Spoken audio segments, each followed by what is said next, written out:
여기 외국인 엘리트 교사가 한국을 방문한 후 남긴 충격적인 고백이 있습니다. 이런 나라는 한국밖에 없을 것이라며 한숨을 내쉬었다고 합니다. 대체 그녀가 한국에서 무엇을 보고 겪었길래 이런 말을 했을까요? 그녀의 눈에 비친 한국의 모습은 과연 어떤 것이었을까요? 오늘의 이야기를 통해 한국의 숨겨진 모습을 함께 들여다보겠습니다. 나는 내 나이에 한국행 비행기에 오르게 될 줄은 전혀 생각하지 못했어요. 안녕하세요. 제 이름은 마가렛 헤이즈, 보스턴에서 은퇴한 67세의 역사교사입니다. 나는 참 괜찮은 인생을 살았죠. 수많은 아이들에게 역사를 가르쳤고, 은퇴 후에는 정원을 가꾸고 책을 읽으며 시간을 보냈어요. 한국은 내 인생에서 단 한 번도 관심을 둔 적이 없던 곳이었어요. 몇 달 전만 해도 누군가 나에게 한국에 대해 물었다면 아마도 스마트폰이나 케이팝에 대해 말했을 거예요. 하지만 인생이란 참으로 놀라운 방식으로 우리를 놀라게 하죠. 그렇지 않나요? 내 딸 사라가 작년에 서울로 새 직장을 얻어 이사 갔어요. 처음에는 딸이 너무 멀리 떨어져 있다는 사실에 너무 걱정이 되었어요. 한국이라니? 나에게는 세상의 끝처럼 느껴졌어요. 하지만 사라는 매주 전화를 걸어와 모든 것이 얼마나 멋진지 자랑했어요. 음식, 사람들, 그 도시 자체에 대해 끝없이 이야기했어요. 엄마, 꼭 한번 와보셔야 해요. 여기가 얼마나 깨끗하고 안전한지 믿기 어려우실 거예요. 그리고 역사, 엄마가 정말 좋아하실 거예요. 처음엔 회의적이었어요. 내가 생각하는 여행이란 플로리다로 가거나 기껏해야 런던을 방문하는 것이었어요. 한국은 너무나도 낯선 곳이었죠. 하지만 사라는 포기하지 않고 계속해서 아름다운 궁전과 활기찬 시장 사진을 보내줬어요. 심지어 전화로 몇 가지 한국어 단어도 가르쳐주기 시작했죠. 안녕하세요, 엄마. 이건 안녕하세요라는 뜻이에요. 한번 해보세요. 나는 발음을 어설프게 따라하며 어색하기도 했지만 한편으로는 약간의 흥분감도 느꼈어요. 마치 비밀 코드를 배우는 것 같았거든요. 몇 주가 지나면서 점점 더 궁금해지기 시작했어요. 나는 인터넷으로 한국에 대해 찾아보기 시작했어요. 한국에는 5,000년의 역사가 있다는 것을 아셨나요? 아니면 그들의 알파벳인 한글이 왕에 의해 일반 사람들이 읽고 쓸 수 있도록 발명되었다는 사실을 아셨나요? 나는 완전히 매료되었어요. 어느 날 나는 서울에 관한 여행 프로그램을 보고 있었는데 그들이 도심 한가운데에 있는 멋진 궁전을 보여주었어요. 경복궁이라고 했죠. 곡선으로 된 지붕과 화려한 색채로 마치 동화 속에서 나온 것처럼 보였어요. 그리고 그 궁전은 고층 빌딩과 바쁜 거리로 둘러싸여 있었죠. 그 대조가 정말 놀라웠어요. 그때 나는 깨달았어요. 나는 그곳을 직접 보고 싶었어요. 사진이나 TV로만이 아니라 실제로. 사라가 말한 그 시장의 음식 냄새를 맡고 싶고 내 주변에서 한국어가 들리는 것을 느껴보고 싶었어요. 그래서 깊이 숨을 들이마시고 사라에게 전화를 걸었어요. 얘야, 나는 말했어요. 나 이제 가볼 준비가 된 것 같아. 사라의 흥분된 소리를 들어보셨어야 했어요. 그녀는 곧바로 모든 계획을 세우기 시작했어요. 내가 언제 가야 할지, 무엇을 할지, 어디를 갈지. 그녀의 열정은 전염성이 있었고 시간이 지날수록 나도 점점 더 설레기 시작했어요. 내가 가방을 싸고 있다는 걸 깨달았을 때쯤에는 이미 출발일이 다가와 있었어요. 솔직히 말하자면 좀 긴장됐어요. 긴 비행을 잘 견딜 수 있을까? 서울에서 길을 잃어버리면 어쩌지? 젓가락질을 하다가 창피를 당하면 어쩌지? 하지만 그 모든 걱정 아래에는 몇 년 동안 느껴보지 못한 모험심이 불타오르고 있었어요. 비행기에 올라타면서 나는 이미 한국이 나를 얼마나 많이 변화시켰는지를 생각했어요. 내가 그 나라에 발을 들이기 전인데도 말이죠. 한국은 나를 안전지대에서 벗어나게 했고 한 번도 생각해보지 못했던 장소에 대해 호기심을 갖게 했어요. 여행이란 그런 거 아닌가요? 그래서 지금 나는 이 자리에 있어요. 좌석에 안전벨트를 매고 이륙을 기다리고 있어요. 한국 가이드북을 손에 들고 경험을 적어둘 작은 노트도 준비했어요. 가슴에는 설렘이 가득해요. 서울아, 내가 간다. 사람들이 한국을 고요한 아침의 나라라고 부른다고 하죠. 이곳에서 나의 새로운 아침이 시작될지도 몰라요. 그리고 그 하루가 어떤 모습일지 정말 기대돼요. 한국으로 가는 비행은 끝이 없을 것처럼 느껴졌어요. 잠을 자려고 했지만 너무 신나고 긴장되어서 잘 수가 없었죠. 한국은 어떤 곳일까? 내가 상상한 것처럼 정말 다를까? 비행기가 착륙을 시작할 때 창밖을 내다봤어요. 서울의 불빛들이 아래에서 반짝이고 있었고 제 심장은 두근거렸습니다. 마침내 인천국제공항에 도착했어요. 깊게 숨을 들이쉬고 짐을 챙겼습니다. 혼란스러운 상황을 예상했죠.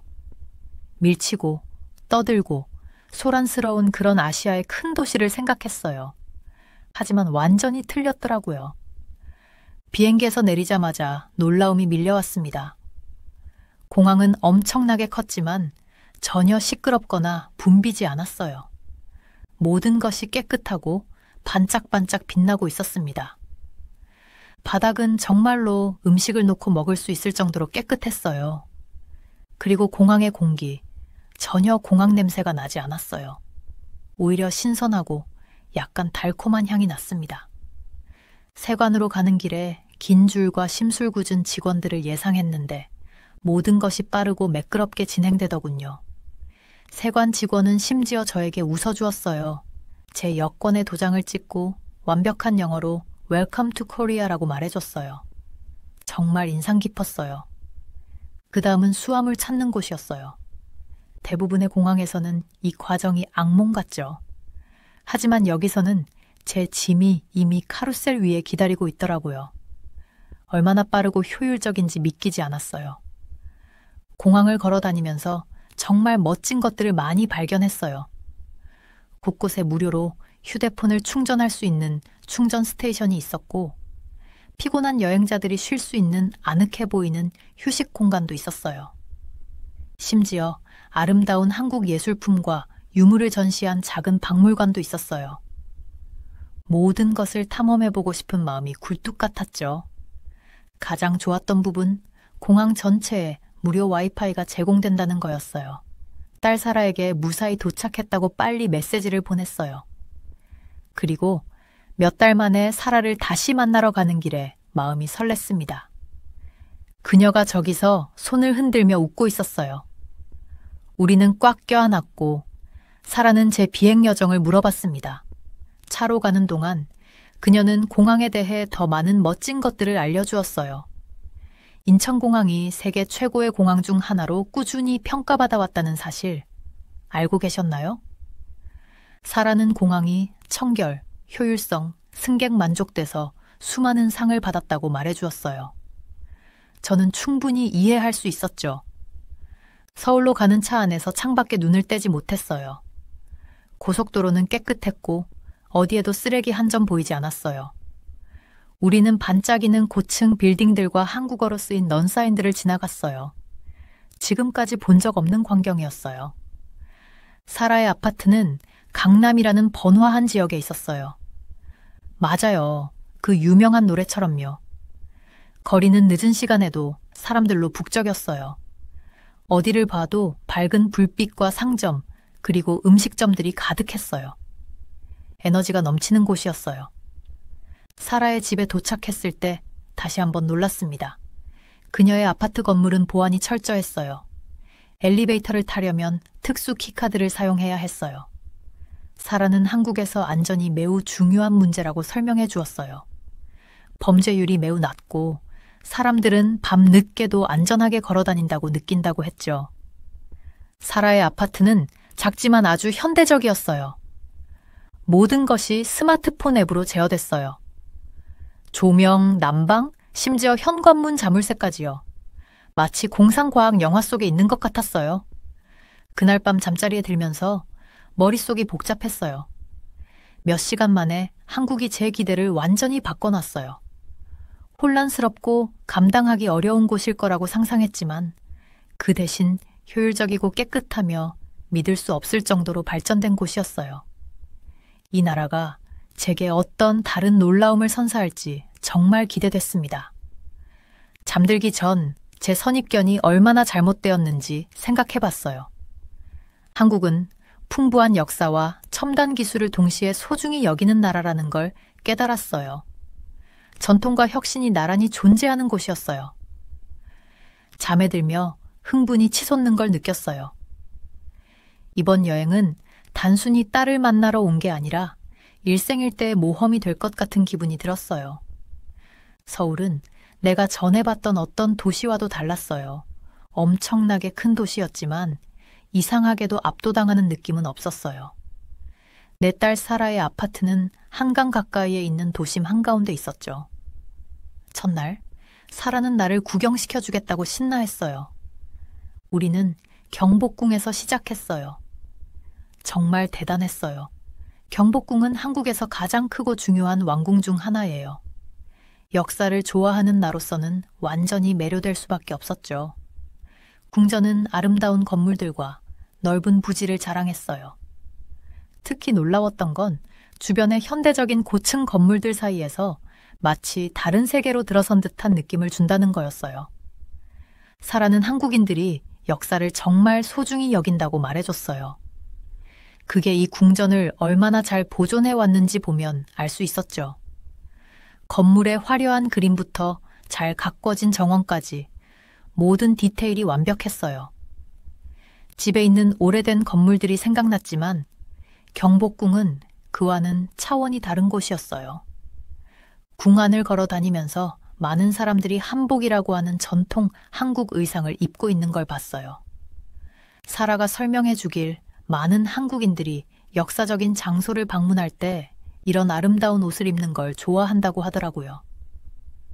마치 역사가 살아 숨쉬는 것 같았어요. 그리고 수문장 교대식도 볼 수 있었는데 정말 멋졌어요. 수문장들은 화려한 색의 옷을 입고 정교한 의식을 수행했어요. 아마 수백 년 동안 거의 변하지 않은 모습일 거라고 하더라고요. 궁을 보고 난 후 우리는 인사동으로 향했어요. 전통 한국 문화를 느낄 수 있는 동네로 유명한 곳이죠. 메인 거리는 차가 다닐 수 없게 되어 있어서 편하게 걸어 다닐 수 있었어요. 예쁜 도자기, 한지라고 하는 전통 종이, 그리고 맛있어 보이는 길거리 음식 등 다양한 물건을 파는 작은 가게들이 많이 있었어요. 작은 찻집에서 잠시 쉬기로 했어요. 내부는 의자 대신 바닥에 깔린 쿠션과 낮은 테이블이 있어서 정말 평온했어요. 대추차라는 차를 마셔봤는데 달콤하고 정말 맛있더라고요. 주인장이 차를 올바르게 따르고 마시는 방법도 알려줬어요. 그 자체가 하나의 의식이었고 한국 문화에 대해 특별한 것을 배우는 느낌이었어요. 더 돌아다니면서 깨달은 게 하나 있었어요. 정말 모든 것이 깨끗하다는 거였어요. 거리에는 쓰레기가 전혀 없었고 사람들이 쓰레기를 분리해서 정리하는 걸 봤어요. 사라가 말해주길 한국인들은 재활용과 주변을 깨끗하게 유지하는 걸 아주 중요하게 여긴다고 하더라고요. 정말 인상 깊었고 우리도 집에서 좀 더 잘할 수 있을 것 같다는 생각이 들었어요. 그리고 또 하나 놀라웠던 건 안전하다고 느껴졌다는 거예요. 서울이 큰 도시인데도 가방을 들고 다니는 것이나 밤에 돌아다니는 것에 대해 전혀 걱정이 되지 않았어요. 사라가 말하길 한국의 범죄율은 정말 낮고 사람들이 어느 시간이든 안전하게 느낀다고 하더라고요. 우리의 하루는 서울 한가운데 있는 산 꼭대기에 위치한 남산타워에서 끝났어요. 케이블카를 타고 꼭대기까지 올라갔는데 정말 멋진 전망이 펼쳐졌어요.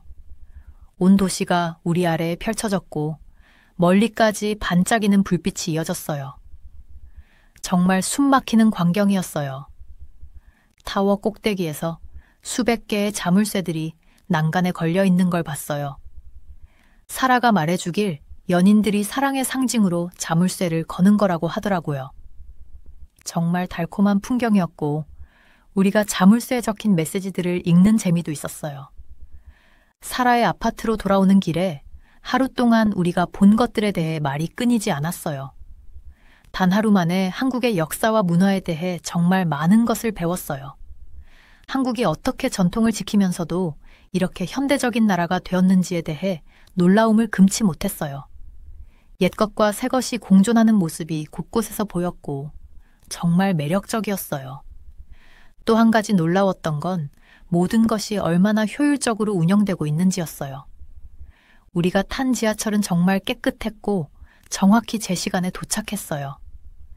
사람들이 내가 한국어를 못하는 외국인이라는 걸 알아보고도 친절하고 도움을 줬어요. 그 덕분에 환영받는 느낌이 들었고 이 도시를 더 보고 싶다는 생각이 들었어요.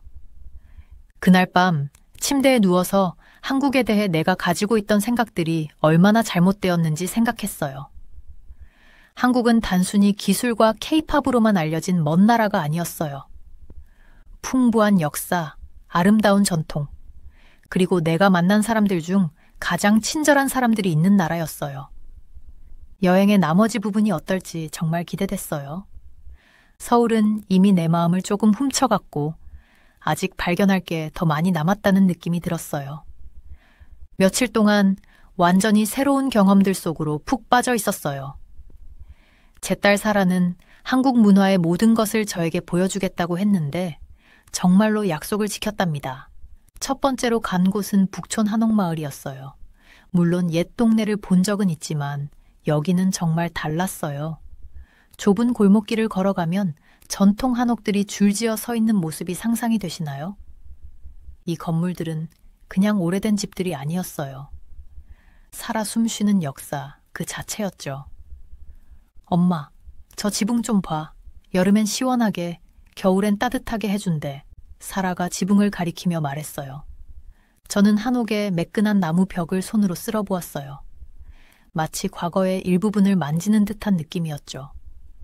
저 멀리 현대적인 고층 건물들과 이 옛 건물들이 대조를 이루는 모습은 마치 두 개의 세계가 부딪히는 것 같았지만 그게 참 아름다웠어요. 마을을 걸어 다니다가 작은 마당을 발견했어요. 한 할아버지가 거기 앉아 정교한 도자기에 무늬를 그리고 계셨는데 손놀림이 정말 숙련된 장인의 그것이었어요. 저희를 보고 웃으며 고개를 끄덕이셨죠. 해보시겠어요? 그분이 서툰 영어로 물어보며 붓을 내미셨어요. 저는 잠시 망설였지만 사라가 저를 앞으로 밀었어요. 엄마, 한국에 왔으니까 해봐야지. 그래서 67살의 은퇴한 보스턴 출신 교사인 제가 한국 전통 도자기 그림을 그리게 되었어요.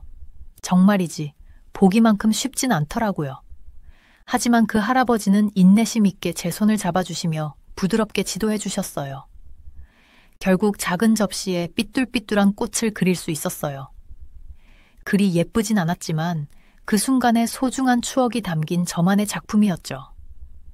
마을을 떠나며 하루 종일 머릿속을 떠나지 않던 생각이 문득 떠올랐어요. 사라, 여기 사람들 정말 친절하다. 사라는 웃었어요. 맞아. 한국에서는 예의가 정말 중요해. 특히 어른들에 대한 존경이 크거든.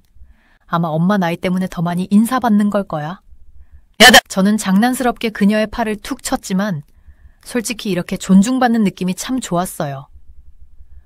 다음으로 간 곳은 전통 한식당이었어요. 저는 뭘 기대해야 할지 안다고 생각했죠. 어쨌든 집에서도 중국 음식을 많이 시켜 먹었으니까요. 하지만 큰 오산이었어요. 작은 골목에 숨겨진 식당에 도착했을 때 가장 먼저 눈에 띈 것은 들어가기 전에 신발을 벗어야 한다는 것이었어요. 사라가 말하길 이건 한국의 많은 가정집과 전통 식당에서 흔한 일이라고 하더군요. 저희는 낮은 테이블 주위에 쿠션에 앉았어요. 솔직히 제 무릎이 조금은 불편해했지만 그 경험은 그럴 만한 가치가 있었어요. 곧 테이블은 셀 수 없이 많은 요리들로 가득 찼어요. 김치라는 매콤한 발효채소, 요리부터 불고기, 그리고 여러 가지 반찬들이 있었죠. 한국 식사의 가장 좋은 점은 모두가 함께 나눠 먹는 거야. 각자 조금씩 덜어서 먹는 거지. 사라가 설명했어요. 그런 공동체적인 느낌이 참 좋았어요. 마치 가족들이 모여 함께 식사하는 것이 중요한 시간처럼 느껴졌죠. 음식 맛도 정말 놀라웠어요. 매콤하고 달콤하고 짭짤한 맛이 동시에 느껴지기도 했어요. 젓가락도 시도해봤는데 사라가 재미있어 하더라고요. 식사하는 동안 다른 손님들이 웃고 대화하는 모습을 보았어요. 분위기가 활기차고 따뜻했어요. 음식이 여기서는 사회적 상호작용의 중심에 있다는 생각이 들었어요. 있잖아, 사라. 저는 한 입 먹으며 말했어요. 한국 음식을 이렇게 좋아하게 될 줄 몰랐어. 내가 익숙한 것과는 완전히 다르지만 정말 최고야. 사라는 활짝 웃었어요. 엄마, 곧 한국식 바비큐도 먹어봐야지. 엄청 놀랄걸? 저녁 식사 후 저희는 청계천을 따라 산책했어요. 서울 중심부를 가로지르는 아름다운 산책로였죠. 청계천은 불빛들로 장식되어 있었고 연인들과 가족들이 저녁을 즐기고 있었어요. 여기 원래는 고속도로로 덮여 있었어. 사라가 말했어요. 그걸 걷어내고 이렇게 아름다운 공원으로 만든 거야. 한국이 도시 개발과 녹지 공간을 잘 조화시키는 좋은 예지. 저는 감탄했어요. 어디를 봐도 전통과 현대, 발전과 자연이 완벽하게 어우러져 있었어요. 걸으면서 사라가 기본적인 한국어 몇 가지를 가르쳐 주었어요. 안녕하세요는 안녕하세요, 감사합니다는 감사합니다. 저는 다음 날 꼭 사용해보겠다는 다짐으로 작은 소리로 연습했어요. 그날 밤 사라의 아파트에서 침대에 누워 하루 동안 보고 경험한 모든 것을 되새겨 보았어요. 한국은 제가 상상한 것과 완전히 달랐어요. 전통과 최첨단 기술, 번잡한 도시 생활과 평온한 공간, 매운 음식과 온화한 매너가 공존하는 곳이었죠. 제가 한국에 오기 전에 가지고 있던 선입견들이 단 며칠 만에 완전히 뒤집혔다는 것을 깨달았어요. 앞으로의 여행이 더욱 기대되더군요. 잠에 들면서도 이미 다음 날의 모험을 계획하고 있는 제 자신을 발견했어요. 한국에서의 시간이 끝나갈 때쯤 저는 여러 감정이 교차하는 걸 느꼈어요. 한편으로는 보스턴으로 돌아가서 친구들을 만날 생각에 신이 났지만 한편으로는 이 멋진 나라를 떠나야 한다는 게 너무 아쉬웠어요. 이곳에서의 경험은 제 세상을 바라보는 방식을 완전히 바꿔놓았거든요. 비행 전날 밤, 저는 딸 사라와 함께 한강을 따라 산책을 했어요. 도시의 불빛이 물 위에서 반짝였고 가족들은 시원한 저녁바람을 즐기고 있었어요.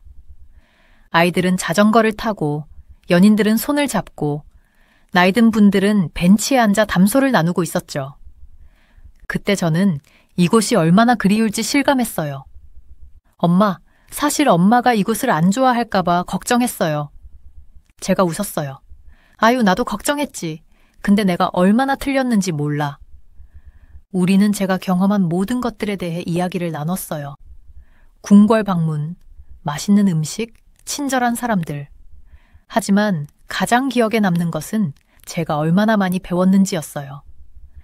사라야, 너는 알았니? 한국이 세계에서 인터넷 사용률이 가장 높은 나라 중 하나라는 거? 그리고 지하철 시스템이 정말 놀라워. 얼마나 깨끗하고 효율적인지. 사라가 고개를 끄덕였어요. 맞아요. 정말 놀라워요. 그리고 엄마, 밤늦게도 얼마나 안전한 느낌인지 느꼈어요? 정말 그랬어요. 저는 서울을 돌아다니면서 심지어 밤에도 전혀 불안함을 느끼지 않았어요. 대도시에서 이런 경험은 처음이었거든요.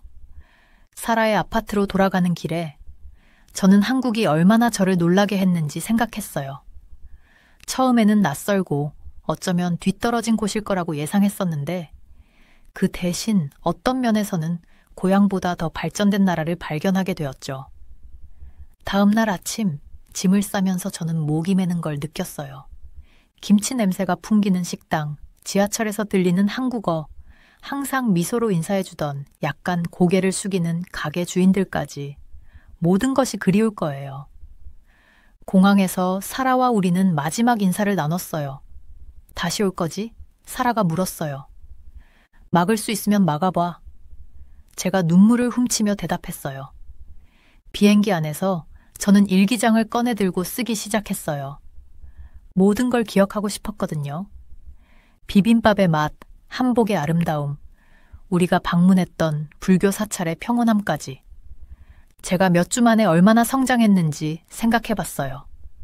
젓가락질도 어설프지만 익혔고, 발음도 못하는 음식을 먹어봤고, 언어 장벽에도 불구하고 친구도 사귀었어요. 하지만 무엇보다도 경험해보지도 않고 한 나라를 판단하지 말아야 한다는 걸 배웠어요. 한국은 저에게 세상은 우리가 마음을 열고 보려고 한다면 놀라움으로 가득 차 있다는 걸 가르쳐줬어요. 비행기가 이륙할 때 저는 창밖을 보며 점점 작아지는 서울을 바라봤어요. 그때 저는 다시 모험을 떠나리라는 결심을 했어요. 계속해서 탐험하고 배우고 세상에 대한 제 고정관념을 도전하리라고요. 보스턴에 도착했을 때 친구 메리가 저를 기다리고 있었어요. 어땠어? 우리가 포옹할 때 메리가 물었어요.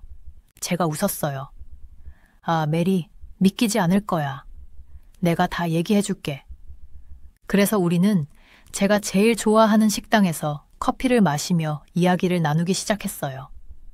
궁궐과 사찰, 번잡한 시장과 평온한 공원에 대해 얘기했어요. 소주의 맛과 전통 다도회의 아름다움을 설명했어요. 정말 감동받은 건 뭔지 알아? 제가 말했어요. 어디를 가든지 어르신들에게 자리를 양보하는 젊은이들을 보는 거야. 정말 감동적이었어. 메리는 눈을 동그랗게 뜨고 들었어요. 와, 마가렛, 정말 많이 변했네. 너를 이렇게 한 장소에 대해 열정적으로 얘기하는 거 처음 봐. 그녀 말이 맞아요. 저는 달라진 기분이었어요. 더 젊어진 느낌? 세상에 대해 더 호기심이 생겼어요. 그날 밤 짐을 풀다가 사라가 넣어둔 작은 선물을 발견했어요. 아름다운 한국 부채였어요. 부채를 펼치면서 우리는 그와 비슷한 부채를 본 가게를 떠올렸어요. 가게 주인이 어떻게 각각의 부채가 손으로 그려진 예술작품인지 보여줬던 것이 기억났어요. 저는 부채를 침대 옆 테이블에 올려두었어요. 그 놀라운 여행의 기억을 떠올리며요. 그러고는 컴퓨터 앞에 앉아 보스턴에서 들을 수 있는 한국어 수업을 찾아봤어요. 누가 알아요? 다음에 한국에 가면 안녕하세요 이상은 말할 수 있을지도 모르죠. 그날 밤 잠들기 전 제 머릿속은 추억으로 가득했어요. 길거리 음식의 맛, 전통 음악의 소리, 불교 사찰에서 느낀 평온함까지. 하지만 무엇보다도 저는 감사함을 느꼈어요. 새로운 문화를 경험할 기회가 있었던 것에, 제 딸이 그녀의 제2의 고향을 보여준 것에, 그리고 그 자체로 저의 눈과 마음을 열어준 한국이라는 나라에 감사했어요. 이 여행이 저를 변화시켰다는 걸 알았어요. 배움에는 끝이 없고 성장할 수 있고 고정관념에 도전할 수 있다는 것을 보여줬어요. 그리고 잠이 들 무렵 저는 벌써 다음 모험을 꿈꾸고 있었어요. 제가 한국에 가게 될 줄은 꿈에도 몰랐어요. 그건 마치 영화에서나 나올 법한, 현실과는 거리가 먼 얘기처럼 느껴졌거든요. 그런데 지금 저는 태평양을 건너는 비행기 안에서 창밖의 구름을 바라보고 있습니다. 제 이름은 토마스 리드고요. 저는 지진학자, 정확히는 지진 전문가예요. 지난 18년 동안 미국 지질조사국에서 일하면서 지진을 연구하고 언제, 어디서 발생할지 예측하는 일을 해왔습니다. 지진학자로서 국제학회에 참석할 기회를 잡는 게 당연할 것 같죠? 근데 저는 좀 달랐어요. 저는 항상 제 작은 캘리포니아 집에서 지내는 게 더 좋았거든요. 제가 거의 아는 것도 없는 나라에 지구 반대편까지 가야 한다는 생각만으로도 속이 메스꺼웠어요. 그날은 평범한 화요일 아침이었어요. 평소처럼 책상에 앉아 블랙 커피를 마시면서 지난주에 수집한 지진 데이터를 검토하고 있었죠. 별다른 특이사항은 없었어요. 그런데 갑자기 이메일 알림이 울렸어요. 새 메시지가 도착했는데 제목이 눈에 확 들어왔습니다. 초대, 국제지진활동학회, 대한민국 서울. 커피를 거의 뿜을 뻔했어요. 내가 한국에 간다고? 말도 안 되는 소리였어요. 도대체 내가 모르는 게 뭐가 있다고 거기서 배울 게 있다는 거지? 당시만 해도 저는 동아시아 국가들이 지진과학에서는 항상 뒤처져 있다고 생각했거든요. 지금 생각하면 참 부끄럽지만 그땐 제가 좀 편협한 생각을 갖고 있었던 것 같아요. 이메일을 삭제하려던 찰나 저희 상사인 사라 톰슨 박사가 지나가다가 이걸 본 거예요. 토마스, 그거 뭐야? 하고 물었어요. 저는 급히 이메일 창을 닫으려 했지만 그녀는 이미 다 봤어요. 서울에서 온 초대장? 이거 엄청난데. 저는 찡그리며 말했어요. 별거 아니야, 사라. 시간 낭비일 것 같아. 사라의 눈썹이 확 올라갔어요. 시간 낭비라고? 토마스, 당신이 요즘 한국의 지진 연구가 얼마나 발전했는지 알고나 있는 거야? 저는 살짝 방어적으로 어깨를 으쓱했어요. 대단할 게 뭐 있어. 우리가 미국에서 최고 기술을 가지고 있는데.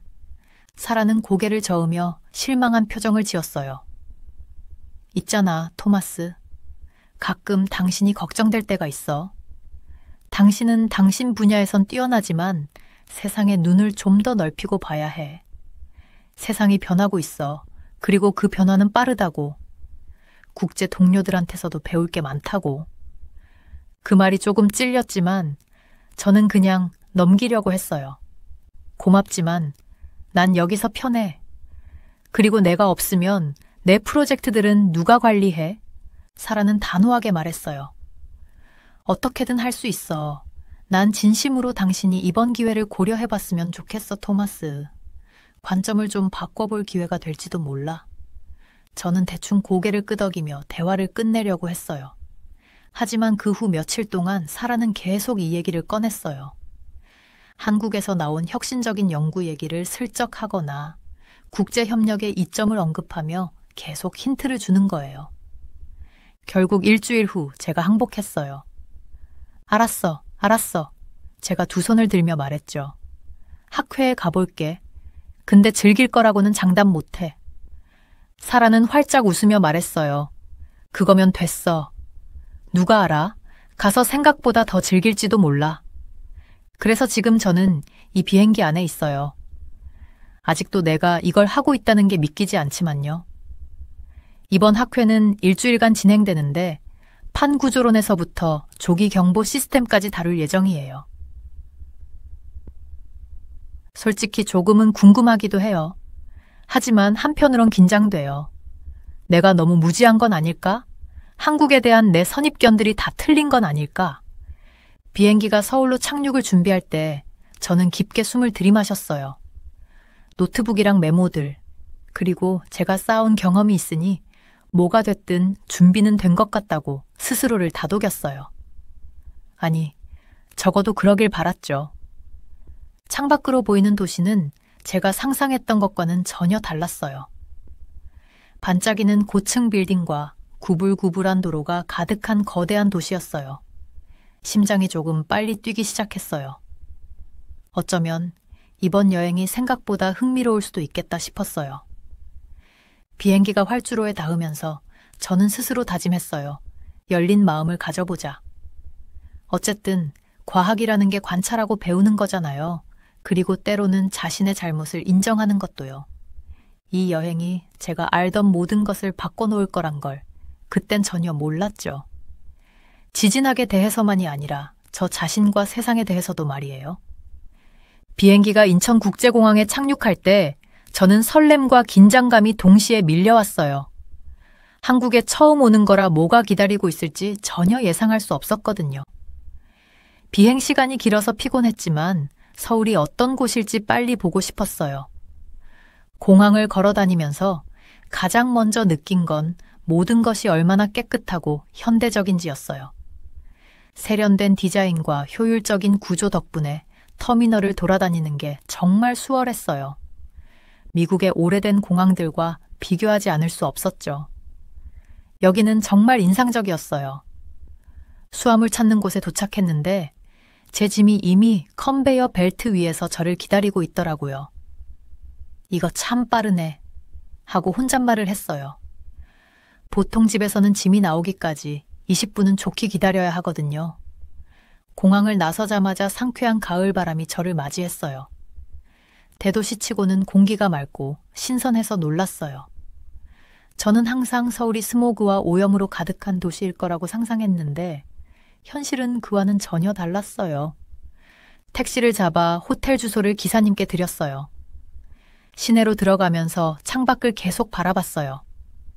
도시의 풍경은 옛것과 새것이 공존하는 흥미로운 모습이었어요. 현대적인 고층 건물들이 독특한 곡선의 지붕을 가진 전통 한국 건축물 위로 우뚝 솟아 있었죠. 두 개의 다른 세상이 나란히 존재하는 모습을 보는 것 같았어요. 도로는 넓고 잘 정비되어 있었고 분주한 도시 분위기에도 불구하고 교통은 매끄럽게 흘러갔어요. 전기차와 하이브리드 차량이 많이 보였는데 여기서는 환경 문제를 정말 중요하게 생각하는구나 라고 생각했어요. 도심에 가까워질수록 많은 젊은이들이 거리에서 걷고 있는 모습을 봤어요. 그들 대부분은 마치 패션 잡지에서 막 튀어나온 듯한 세련된 옷차림을 하고 있었어요. 거리에는 트렌디한 카페와 레스토랑, 가게들이 줄지어 있었고 도시의 활력이 느껴졌어요. 이곳을 더 탐험하고 싶다는 생각에 가슴이 뛰었어요. 아름다운 공원을 지나치기도 했는데 그곳에서는 나이 든 사람부터 어린아이까지 모두가 운동을 하거나 게임을 하며 야외 활동을 즐기고 있었어요. 큰 도시임에도 불구하고 서울이 녹지 공간과 야외 활동을 얼마나 중시하는지 알 수 있었어요. 드디어 호텔에 도착했어요. 택시에서 내리자마자 도어맨이 공손하게 인사하며 완벽한 영어로 저를 맞아주었어요. 호텔 로비는 세련되고 현대적이었고 전통적인 한국 장식이 더해져서 공간에 따뜻함을 불어넣고 있었어요. 체크인을 마치고 방으로 올라갔어요. 문을 열었을 때 넓고 잘 갖춰진 공간에 깜짝 놀랐어요. 큰 창문으로 보이는 도시의 스카이라인은 장관이었고 멀리 한강도 살짝 보였어요. 빨리 짐을 풀고 상쾌하게 씻은 후에 도시를 탐험하고 싶었어요. 그런데 먼저 화장실에 첨단 비데를 사용하는 법을 알아내야 했어요. 그건 집에 있는 TV 리모컨보다 더 많은 버튼이 달려 있었어요. 몇 분간의 시행착오 끝에 그리고 몇 번의 예상치 못한 물 세례를 맞은 후에 드디어 사용법을 알아냈어요. 이건 정말 색다르네 하며 혼자 웃었어요. 상쾌한 기분으로 동네를 한 바퀴 걷기로 했어요. 거리에는 활기가 넘쳤고 근처 식당들에서 풍겨오는 맛있는 음식 냄새가 코끝을 자극했어요. 비행기에서 먹은 기내식 이후로 아무것도 먹지 않아서 배가 고파왔어요. 현지인들에게 인기 있어 보이는 작은 식당이 눈에 띄어서 들어가 보기로 했어요. 들어가자마자 직원들이 반갑게 맞아주었고 외국인 손님을 맞이하는데 설레는 듯 했어요. 그들은 메뉴를 고르는 것을 친절하게 도와줬고 결국 비빔밥을 주문하게 됐어요. 비빔밥은 들어본 적은 있었지만 한 번도 먹어본 적이 없었거든요. 음식이 나왔을 때 저는 그 화려한 비주얼에 놀랐어요. 그릇은 밥으로 가득 차 있었고 그 위에는 다양한 채소, 고기, 그리고 계란 후라이가 올려져 있었어요. 직원이 고추장을 넣고 모든 재료를 섞는 방법을 보여줬어요. 첫 입을 먹자마자 제 미각은 전에 경험해보지 못한 맛들로 폭발했어요. 정말 맛있었어요. 그곳에서 식사를 즐기면서 주변의 활기찬 분위기를 바라보고 있자니 앞으로의 날들이 기대되지 않을 수 없었어요. 서울은 이미 제가 가지고 있던 선입견을 깨뜨리고 있었고 저는 겨우 몇 시간밖에 머물지 않았을 뿐이었죠. 다음 날 일찍 일어나서 컨퍼런스 장소로 향할 준비를 했어요. 호텔을 나서자마자 아침에 부산한 도시 풍경이 저를 맞이했어요. 사람들은 출근길에 커피컵을 손에 들고 서두르고 있었고 뉴욕이나 시카고에서 볼 수 있는 아침 풍경과 다를 바가 없었어요. 서울의 대중교통 시스템을 체험해 보고 싶어서 지하철을 타기로 했어요. 지하철역은 매우 깨끗했고 열차는 정확히 시간에 맞춰 운행되고 있었어요. 한국어와 영어로 된 표지판 덕분에 길 찾기도 쉬웠고 정말 인상적이었어요. 지하철에서 내려 컨퍼런스 장소로 걸어가면서 기대감과 호기심이 뒤섞인 감정을 느꼈어요. 건물 자체가 유리와 세련된 라인으로 이루어진 현대 건축의 경이로움이었어요. 컨퍼런스 센터라기보다는 우주선 같다는 생각이 들었어요. 로비하는 활기로 가득했어요. 전 세계에서 온 과학자들과 연구자들이 모여 여러 언어로 대화를 나누고 있었어요. 이전 컨퍼런스에서 본 적 있는 몇몇 익숙한 얼굴들도 보였지만 대부분은 처음 보는 사람들이었어요. 명찰과 컨퍼런스 자료를 받으면서 근처에 있던 한국 과학자들이 최신 지진 기술에 대해 논의하는 소리를 들었어요. 그들의 열정은 전염성이 있었고 저도 그 대화에 끼어들고 싶어졌어요. 제가 알지 못했던 사실은 앞으로의 며칠이 한국의 과학과 기술에 대한 제 시각을 완전히 바꿔놓을 거라는 것이었어요. 개회식 자리에 앉아 있으면서 이 나라와 그 국민들에 대해 제가 알고 있다고 생각했던 모든 것이 도전받게 될 여정에 이제 막 발을 내디뎠다는 느낌을 떨칠 수 없었어요.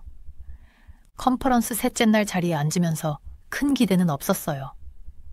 이전 발표들은 나쁘지 않았지만 특별한 건 없었거든요. 점심까지 얼마나 남았는지 시계를 확인하는데 그때 박민지 박사님이 단상에 오르셨어요. 박사님이 말을 시작하자마자 이번엔 뭔가 다르다는 걸 느꼈어요. 단순히 슬라이드를 읽어 내려가는 과학자가 아니었어요. 박사님의 목소리에는 열정이 담겨 있었고 저도 모르게 자세를 바로잡고 집중하게 됐죠. 오늘은 우리가 여진을 예측하는 방식을 어떻게 바꾸고 있는지 보여드리겠습니다. 박사님이 이렇게 시작하셨어요. 저는 흥미가 생겨 몸을 앞으로 기울였어요. 박사님은 여진이 큰 지진 이후에 발생하는 작은 지진들이라고 설명하셨어요. 이 여진도 주된 지진만큼 위험할 수 있지만 예측하기가 어렵다고 했죠. 적어도 이전까지는 그랬다는 거예요. 박사님이 설명할 때 뒤쪽 대형 화면에 알록달록한 다이어그램이 떠올랐어요. 한국 지도를 배경으로 작은 점들이 지진을 나타내고 있었어요. 하지만 이 지도는 단순한 지도가 아니었어요. 박사님의 설명에 따라 움직이고 변했죠. 우리는 전국에 설치된 수백 개의 센서에서 실시간 데이터를 수집해 인공지능과 결합했습니다. 박사님이 말했어요. 설명을 듣다 보니 마치 그 인공지능이 지진을 통해 학습하고 매번 더 똑똑해지는 것처럼 느껴졌어요. 몇 년 만에 이렇게 빠르게 노트를 적어본 건 처음이었어요. 이건 단순히 기존 방법의 개선이 아니었어요. 지진을 바라보는 완전히 새로운 접근 방식이었죠. 박사님은 최근 지진 당시 시스템이 어떻게 작동했는지 보여주는 영상을 틀었어요. 주지진이 발생하자마자 그 인공지능이 즉시 여진이 발생할 위치를 예측하기 시작했어요. 화면에 빨간 점들이 나타났는데 이 점들이 인공지능이 예측한 위치였죠. 그리고 몇 초 뒤 실제 여진이 발생한 위치를 나타내는 초록색 점들이 거의 같은 자리에 나타났어요. 방안은 조용해졌어요. 모두가 그 정확성에 놀랐죠. 주위를 둘러보니 다른 과학자들도 놀란 표정으로 입을 벌리고 있었어요. 하지만 박사님의 발표는 여기서 끝이 아니었어요.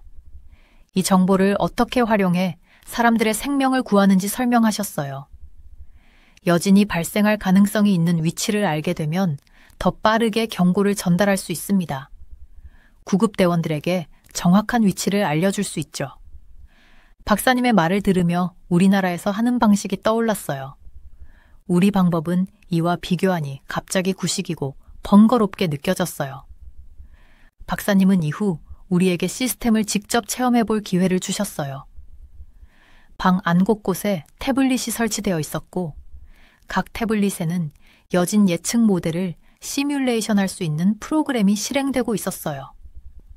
저는 자리에 있다가 벌떡 일어나 태블릿 쪽으로 달려갔어요. 시뮬레이션을 해보는 동안 새 장난감을 손에 쥔 아이처럼 신이 났어요. 다양한 지진 시나리오를 입력해보니 인공지능이 여진을 예측하는 과정이 정말 빠르고 정확하더라고요. 우리가 시뮬레이션에 몰입해 있는 동안에도 박사님은 시스템 개발 과정을 계속 설명하셨어요. 기술적인 문제를 어떻게 극복했는지, 또 이 정보가 실질적으로 도움이 될 수 있도록 구급대와 대중과 어떻게 협력했는지를 이야기하셨어요. 단순히 기술만이 아니라 실제 재난 대응에서 사람들의 이해와 행동이 얼마나 중요한지를 강조하셨어요. 저도 고개를 끄덕였어요. 우리나라에서는 이런 인간적인 측면을 자주 간과하거든요. 좋은 예측이 있어도 사람들이 이를 이해하고 행동에 옮기지 않으면 소용없으니까요. 발표가 끝나자 방 안에는 박수갈채가 터져 나왔어요. 저도 손이 아플 정도로 박수를 쳤어요. 박사님은 단지 놀라운 기술을 소개한 것만이 아니라 지진 예측과 대응에 대한 우리의 고정관념을 완전히 바꿔놓았어요. 박수가 멈추고 나니 사람들이 박사님을 둘러싸고 질문을 던지며 칭찬을 아끼지 않았어요. 저는 뒤에서 천천히 발표 내용을 곱씹었어요. 제 노트에는 빼곡한 낙서와 다이어그램이 가득했어요. 분명 오늘 무언가 큰 변화를 목격했다는 느낌이 들었어요. 이 발표를 놓칠 뻔했다니 생각만 해도 아찔했죠. 사람들이 조금씩 빠져나가자 용기를 내어 박사님께 다가갔어요. 박사님, 정말 놀라운 발표였습니다. 여쭤보고 싶은 게 많은데 시간이 괜찮으실까요?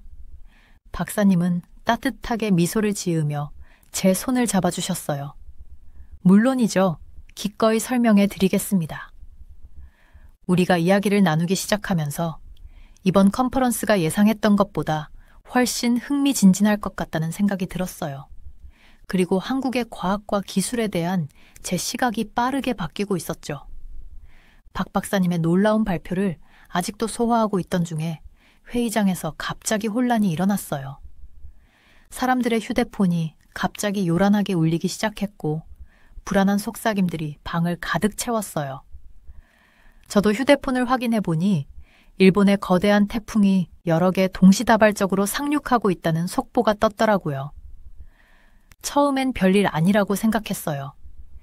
이 지역엔 원래 태풍이 자주 오잖아요. 그런데 점점 더 많은 정보가 들어오면서 이건 평범한 태풍이 아니라는 걸 깨달았어요. 여러 개의 태풍이 동시에 일본을 강타하면서 엄청난 피해를 일으키고 있었어요. 산사태가 마을 전체를 덮어버리고 홍수가 차와 건물을 쓸어버리고 있었어요. 제가 본 적 없는 규모의 재앙이었어요. 회의 주최 측은 곧바로 대형 스크린을 설치해 실시간 뉴스 방송을 틀었어요. 화면에 비치는 참혹한 장면들을 보면서 마음이 무거워졌어요. 집들이 잔해더미로 변해 있었고 사람들은 급류가 차오르는 지붕 위에 간신히 매달려 있었어요. 마치 악몽이 현실에서 펼쳐지는 것 같았어요. 가장 충격적이었던 건 일본이 얼마나 준비가 안 되어 있었는지였어요. 일본의 기상기관들이 급변하는 상황에 제대로 대응하지 못하고 있었고 경고가 너무 늦게 전달되어서 사람들에게 대피할 시간이 거의 없었어요. 일본처럼 발전된 나라가 이렇게까지 고전할 줄은 상상도 못했어요. 하지만 그때 예상치 못한 일이 일어났어요. 바로 그 자리에서 한국이 재빨리 대응하기 시작하는 모습을 보게 된 거예요. 마치 잘 조율된 기계가 작동하는 것처럼 보였어요. 일본이 도움을 요청하기도 전에 한국의 긴급 대응팀들이 이미 움직이고 있었어요. 한국이 얼마나 빠르고 효율적으로 움직였는지 정말 놀라웠어요. 첨단 위성 데이터와 컴퓨터 모델을 활용해 어떤 지역이 가장 큰 피해를 입을지 예측했고 몇 시간 만에 위험 지역을 정확히 짚어내 필요한 곳에 즉각적인 지원을 보냈어요. 그 조율 능력은 대단했어요. 한국 팀들은 일본 기관들과 완벽히 연계되어 빈틈을 메우고 중요한 지원을 제공했어요. 구조대원, 의료물자, 긴급 장비까지 보내며 마치 완벽하게 맞춰진 춤을 추는 듯이 모두가 제 역할을 하고 있었어요. 특히 인상적이었던 건 한국이 첨단 기술과 인간적인 접근을 잘 균형 있게 조화시켰다는 점이었어요. 위성이나 알고리즘 같은 첨단 장비도 물론 있었지만 그들에겐 공공과의 소통과 신뢰 구축이 더 중요했어요. 단순히 좋은 기술을 보유하는 게 아니라 그 기술을 사람들에게 진정으로 도움이 되게끔 활용하는 모습이었어요. 저는 그저 관찰자였지만 그 상황에 빨려 들어가는 느낌이었어요. 모두가 한마음으로 위기를 돕는 그 에너지가 대단했거든요. 한국의 전문가들은 끊임없이 전화로 현장 팀들과 소통하며 데이터를 실시간으로 분석하고 생명을 구할 수 있는 중요한 결정을 순식간에 내리고 있었어요. 하루가 지나면서 저는 제가 특별한 무언가를 목격하고 있다는 걸 깨달았어요. 단순한 재난 대응이 아니라 정말 제대로 된 재난 대응이었어요. 한국인들은 제가 본 적 없는 속도와 정밀함으로 움직였어요. 문제가 발생하기 전에 미리 예측하고 상황이 바뀌면 빠르게 대처하는 모습이었죠. 저도 모르게 우리나라와 비교하게 됐어요. 물론 미국에도 훌륭한 기술이 있지만 한국인들이 일하는 방식을 보면서 우리가 개선할 점들이 보였어요. 특히 소통과 공공 신뢰 구축에 중점을 두는 점이 인상적이었어요. 하루가 끝나갈 무렵 저는 신체적으로도 정신적으로도 지쳤지만 동시에 희망을 느꼈어요. 제가 목격한 빠른 대처와 협력 덕분에 수많은 생명이 구해졌을 거라는 확신이 들었거든요. 이건 위기 상황에서 인간이 함께 힘을 합쳐 이뤄낼 수 있는 것들에 대한 강력한 증거였어요. 상황이 차츰 진정되자 저는 이전에 가졌던 편견에 대해 다시 생각해보게 됐어요. 한국에 와서 낡은 시스템이나 겨우 돌아가는 모습을 볼 거라고 예상했거든요.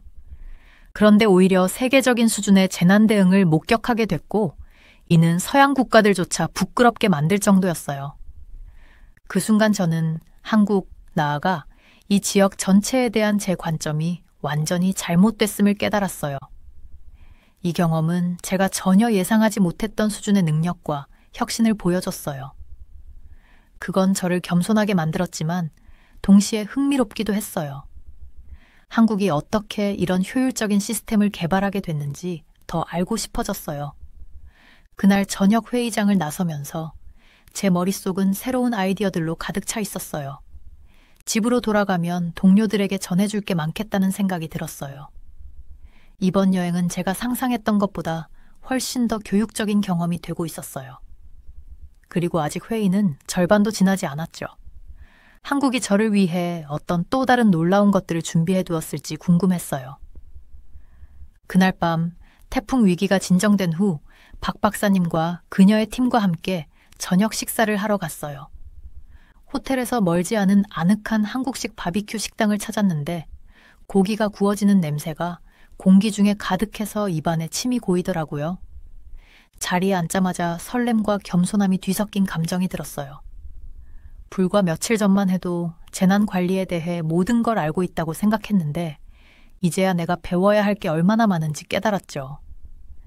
박 박사님, 웨이터가 생고기와 채소 접시를 가져다 줄 때 제가 말했어요. 오늘 상황 대처하시는 거 정말 인상 깊었어요. 팀의 대응이 정말 놀라웠습니다.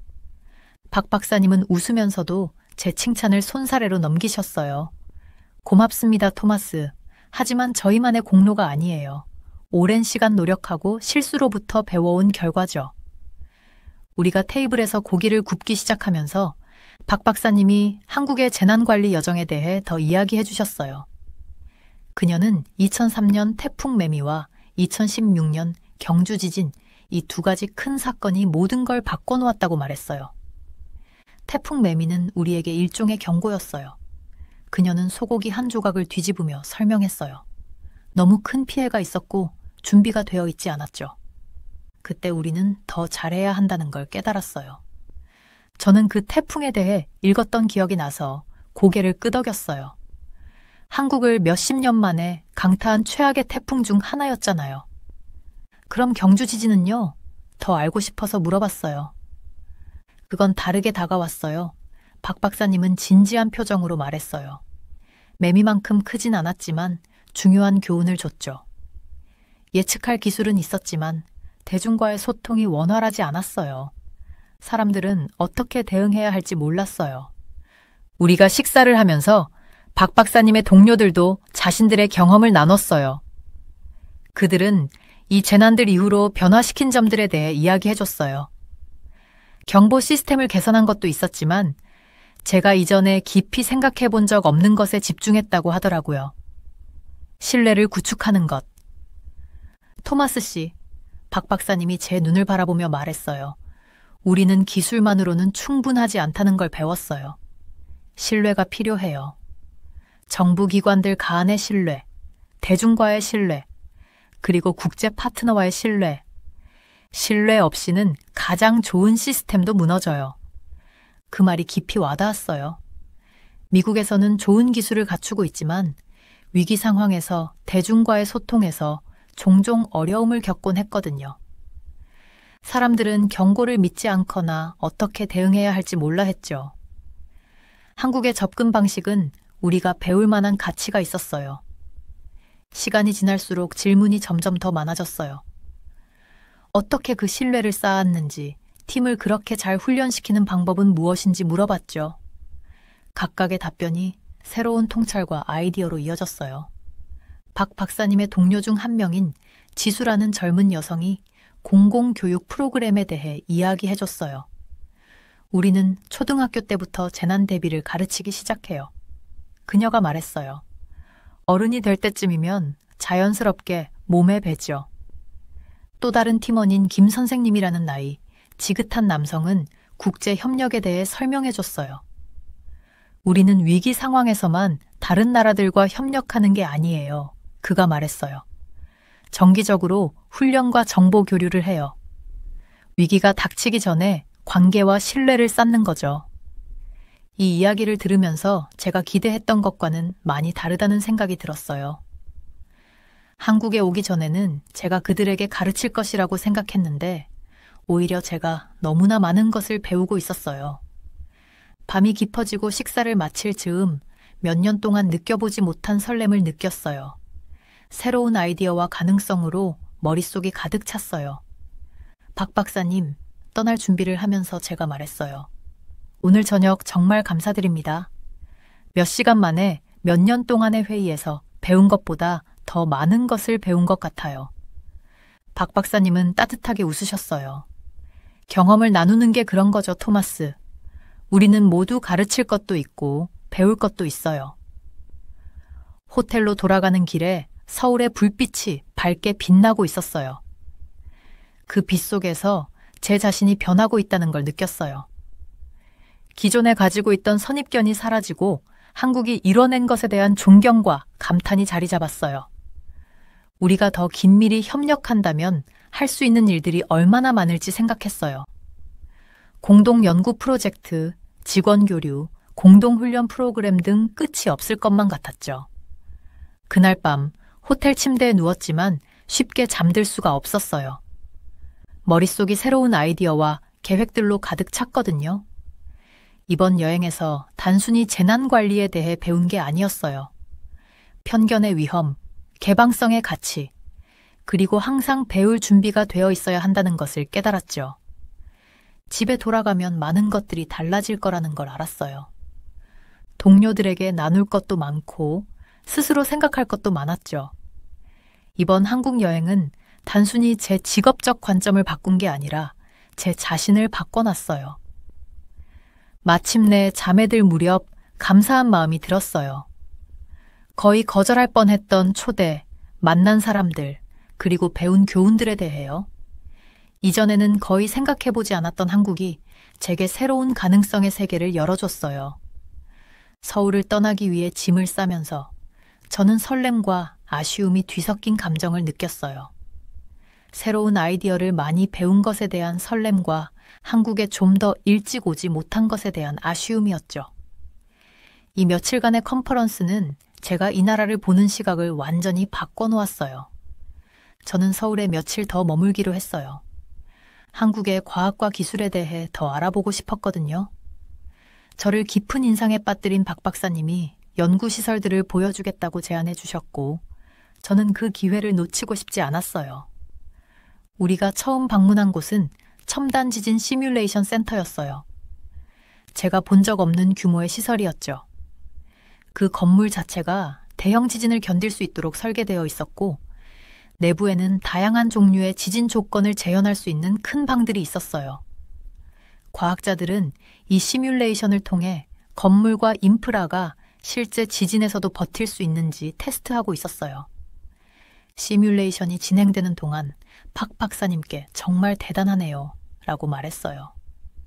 우리 발밑의 바닥이 흔들리고 주위의 스크린에는 모형 건물이 진동에 어떻게 반응하는지 실시간으로 보여졌죠. 미국에서는 이런 시설을 본 적이 없어요. 박 박사님이 미소를 지으며 말했어요. 우리는 과거의 재난으로부터 많은 것을 배웠어요. 매번 지진이 일어날 때마다 새로운 것을 배우고 그 지식을 미래의 생명을 구하는 데 활용하려고 해요. 그 다음으로 방문한 곳은 재난대응센터였어요. 이곳에서는 전문가들이 24시간 내내 기상 패턴, 지진 활동, 그리고 기타 잠재적 위협을 모니터링하고 있었어요. 벽에는 전국 각지의 실시간 데이터를 보여주는 스크린이 가득했어요. 저를 가장 감동시킨 건 기술 그 자체가 아니라 사람들이 얼마나 잘 협력하고 있는가였어요. 과학자, 정보 관계자, 지역사회 대표들이 한 방에 모여 정보를 공유하고 함께 결정을 내리고 있었거든요. 박 박사님은 제 놀라움을 눈치채고 이렇게 말했어요. 이게 바로 신뢰의 힘이에요. 모두가 협력하고 서로를 신뢰할 때 재난에 더 빠르고 효과적으로 대응할 수 있죠. 저는 미국에서의 상황을 떠올렸어요. 우리도 훌륭한 기술을 갖추고 있었지만 서로 다른 기관들끼리 소통이 잘 안 되는 경우가 많았어요. 그리고 대중이 정부의 재난 정보에 항상 신뢰를 갖지 못하기도 했죠. 한국은 이런 문제들을 우리가 아직 해결하지 못한 방식으로 풀어내고 있었어요. 서울에서의 마지막 날, 저는 지진학을 공부하는 한국 학생들과 만났어요. 그들의 열정은 마치 젊은 시절의 저를 보는 것 같았어요. 학생들은 제 미국에서의 연구에 대해 많은 질문을 했지만 저는 오히려 그들의 아이디어에 더 관심이 갔어요. 한 학생이 자신이 개발 중인 앱을 보여줬어요. 이 앱은 사람들에게 지진에 대한 실시간 정보와 비상 상황에서의 행동 요령을 제공하는 기능이 있었어요. 그런데 이 앱은 단방향 시스템이 아니었어요. 사용자들도 정보를 보내서 피해 상황을 보고하거나 도움을 요청할 수 있게 설계되어 있었죠. 간단하지만 많은 생명을 구할 수 있는 아이디어였어요. 이 젊고 똑똑한 학생들의 이야기를 들으면서 저는 중요한 깨달음을 얻었어요. 한국은 단순히 세계의 과학기술 수준을 따라잡는 것이 아니라 여러 면에서 선도하고 있었어요. 그리고 그것은 단순히 최신 기술을 보유하거나 큰 연구 예산을 확보하는 것에 그치지 않았어요. 사람을 최우선으로 두고 문제를 새롭고 창의적인 방식으로 접근하는 자세가 있었어요. 미국으로 돌아가는 비행기 안에서 저는 한국에서 보고 배운 모든 것을 떠올리느라 멈출 수가 없었어요. 한국에 와서 그들에게 뭔가를 가르쳐 줄 거라고 생각했지만 오히려 제가 더 많은 것을 배웠어요. 사무실에 돌아오자마자 저는 팀 회의를 소집했어요.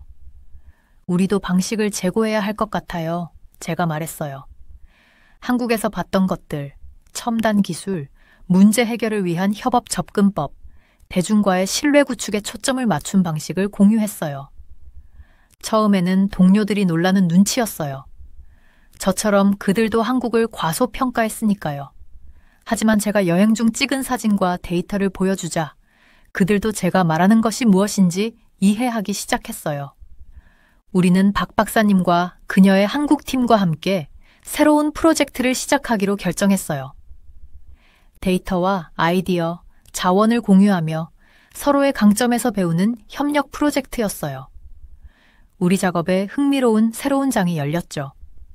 하지만 이번 한국 여행이 제게 준 영향은 직장 생활에만 그치지 않았어요.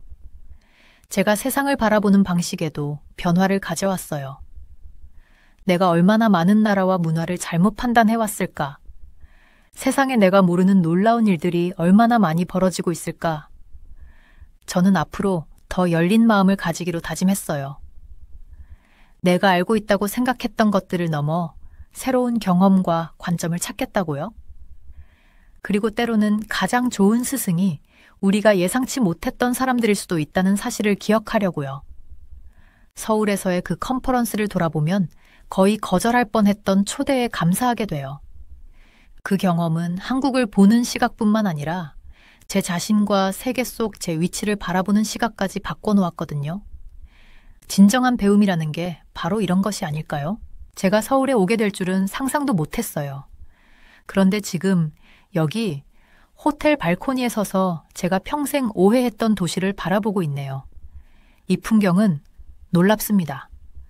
높은 빌딩들이 하늘을 향해 솟아있지만 그 사이사이에 곡선 지붕을 가진 오래된 사원들이 보여요. 신구가 뒤섞인 이 모습이 저를 불편하게 만듭니다. 제 이름은 아마라예요. 외교관이고 올해로 50살입니다. 지금까지 저는 세상에 대해 다 알고 있다고 생각했어요. 특히 한국에 대해서는요. 한국은 그냥 겉만 번지르르한 곳, 속은 텅 빈 곳이라고 여겼어요. 하지만 이제는 잘 모르겠어요. 저는 휴가차 여기 온 게 아니에요. 제 절친 미나를 구하러 왔습니다.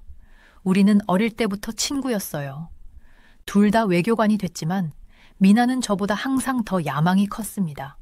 더 높은 곳으로 올라가고 싶어 했고 더 많은 권력을 원했어요. 그런데 요즘 그녀가 좀 이상해졌어요. 모든 건 몇 달 전부터 시작됐습니다. 미나가 제 사무실로 찾아왔을 때 그녀는 흥분하면서도 불안해 보였어요. 문을 닫고 가까이 다가와서 속삭이듯 말했어요. 아마라, 너한테 놀라운 걸 말해줄게. 저는 눈썹을 치켜 올렸어요. 미나는 보통 이런 식으로 속삭이거나 비밀을 가지는 사람이 아니었거든요. 뭔데? 하고 물었어요. 그녀는 예언자에 대해 말했어요. 미래를 볼 수 있다는 사람이요. 처음에는 농담인 줄 알았어요. 하지만 미나는 아주 진지했어요. 그 예언자가 그녀에게 조언을 해주고 그녀의 경력을 이끌어주고 있다고 했습니다. 그리고 그게 효과가 있었어요. 미나는 제가 본 누구보다도 빠르게 승진했어요. 그 예언자는 아는 게 많아. 아마라. 미나는 눈을 크게 뜨고 말했어요. 아무도 알 수 없는 것들을 알아. 저는 예언자나 점쟁이를 믿지 않았어요. 하지만 미나의 경력이 급상승하고 있다는 건 부정할 수 없었어요. 그녀는 우리나라에서 가장 영향력 있는 사람 중 하나가 되고 있었어요. 그게 저를 겁먹게 했죠. 하지만 그게 최악의 부분은 아니었어요. 몇 주 전 미나가 다시 저를 찾아왔습니다. 이번에는 그녀가 좀 달라 보였어요. 눈에 이상한 빛이 있었는데 거의 열병에 걸린 사람처럼 보였어요. 그녀는 예언자가 새 예언을 했다고 말했어요. 대재앙이 일어날 거야. 미나가 말했어요. 우리나라에서 모든 걸 바꿀 큰일이 일어날 거야. 그리고 그때가 되면 내가 나서서 모든 걸 통제할 거야. 그녀의 말투는 제 등골을 오싹하게 만들었어요. 이건 제가 알던 미나가 아니었어요. 제 친구는 항상 사람들을 돕고 우리나라를 더 좋게 만들고 싶어 했어요. 그런데 이제는 재앙을 이용해 권력을 얻겠다고 말하고 있었어요. 그건 잘못된 일이었고 미나도 그걸 알고 있었을 거예요. 저는 뭔가 해야 한다고 생각했어요. 그런데 뭘 해야 할까요? 미나는 이성적인 말을 들으려 하지 않았어요. 예언자의 말에 너무 깊이 빠져서 얻을 수 있는 권력에 너무 흥분해 있었어요. 저는 이 길이 위험하다는 걸 그녀에게 보여줄 방법을 찾아야 했습니다. 그때 저에게 한 가지 생각이 떠올랐어요. 말도 안 되는 생각이지만 어쩌면 유일하게 효과가 있을 방법일 수도 있었어요. 미나를 한국으로 데려오기로 했어요. 왜 한국이냐고요? 한국은 우리나라와는 모든 면에서 다르니까요. 한국은 사람들이 그들의 지도자를 선택하는 민주주의 국가입니다. 현대적이고 성공적이지만 우리 정부처럼 강압적이지 않아요. 미나가 이런 나라가 어떻게 운영되는지 본다면 예언자의 예측이나 비밀 계획 없이도 세상을 더 좋게 만들 수 있다는 걸 깨닫지 않을까요? 하지만 큰 문제가 있었어요. 바로 저 자신이요. 한국에 대해 좋은 점을 미나에게 보여주려면 제가 그걸 믿어야 하는데 제가 그걸 믿지 않았으니까요. 저는 평생 한국이 가짜라고 배웠어요. 겉은 멀쩡해 보이지만 속은 썩어 있다고요. 그런 생각을 제가 정말 바꿀 수 있을까요? 모르겠어요. 하지만 시도는 해야 했어요. 미나를 위해서, 그리고 어쩌면 저 자신을 위해서요. 그래서 지금 여기 한 번도 오리라 생각 못했던 곳에 서서 상상도 못한 여정을 시작하려고 하고 있습니다. 겁나요. 혼란스러워요. 하지만 무엇보다도 결심이 섰어요. 제 친구가 스스로를 망치는 걸 막아야 해요. 그러기 위해서 평생 잘못된 생각으로부터 저 자신을 구해야 할지도 모르죠. 깊은 숨을 들이쉬고 다시 한번 서울을 바라봅니다. 내일 미나가 도착해요. 그리고 진짜 모험이 시작됩니다. 호텔 창문 아래로 들려오는 복잡한 거리 소리에 잠에서 깨어났어요. 잠시 동안 내가 어디 있는지 잊어버렸죠. 그러다 문득 깨달았어요. 여기가 바로 서울, 한국이구나. 오랜 시간 동안 피상적이고 가짜 같은 곳이라며 무시해왔던 그곳에 제가 와 있는 거예요. 눈을 비비고 방 안을 둘러보았어요. 깨끗하고 현대적이면서도 의외로 아늑한 방이었어요. 전혀 예상치 못했던 모습이었죠. 미나의 침대 쪽을 흘끗 봤어요. 그녀는 여전히 깊이 잠들어 있었고 얼굴은 몇 달 만에 처음으로 평화로워 보였어요. 그녀가 무슨 꿈을 꾸고 있을지 궁금했어요. 이곳에서도 그 예언자의 목소리가 그녀의 머릿속에 맴돌고 있을까요? 문을 두드리는 소리에 놀라 문을 열어보니 진수, 우리 가이드로 배정된 한국 외교관이 서 있었어요. 그는 눈까지 웃는 따뜻한 미소로 저를 맞이했어요. 좋은 아침이에요, 아마라. 그가 말했어요. 잘 잤길 바래요. 아침 먹을 준비됐나요? 아직 잠이 덜 깬 상태에서 저는 고개를 끄덕였어요. 미나를 깨우고 준비하는데 몇 분만 줘요. 문을 닫으면서도 왠지 모를 죄책감이 들었어요. 진수는 우리가 도착한 이후로 줄곧 친절하고 환영해줬는데도 저는 언제 그의 본색이 드러날지 기다리고 있었거든요. 미나를 살짝 흔들어 깨웠어요. 일어나, 잠꾸러기. 아침 먹을 시간이야. 그녀는 예언자와 예언에 대해 중얼거렸어요. 저는 얼굴을 찡그렸죠. 집에서 수천 마일 떨어진 이곳에서도 그 신비한 존재가 그녀의 꿈을 괴롭히는구나 생각했어요. 우리는 호텔 레스토랑으로 내려갔고 진수가 기다리고 있었어요. 아침 식사는 서양식과 한국식이 섞인 풍성한 메뉴로 가득했어요. 이렇게 많은 음식을 한자리에서 본 게 얼마만인지 기억이 나지 않았어요. 식사 중에 진수는 오늘의 일정을 설명해줬어요. 먼저 국회를 둘러볼 거예요. 그가 설명했어요. 그 다음에는 지역사회센터를 방문하고 저녁에는 전통 한국식 레스토랑에서 식사를 할 예정입니다. 저는 회의적인 마음을 숨기려 노력하며 고개를 끄덕였어요.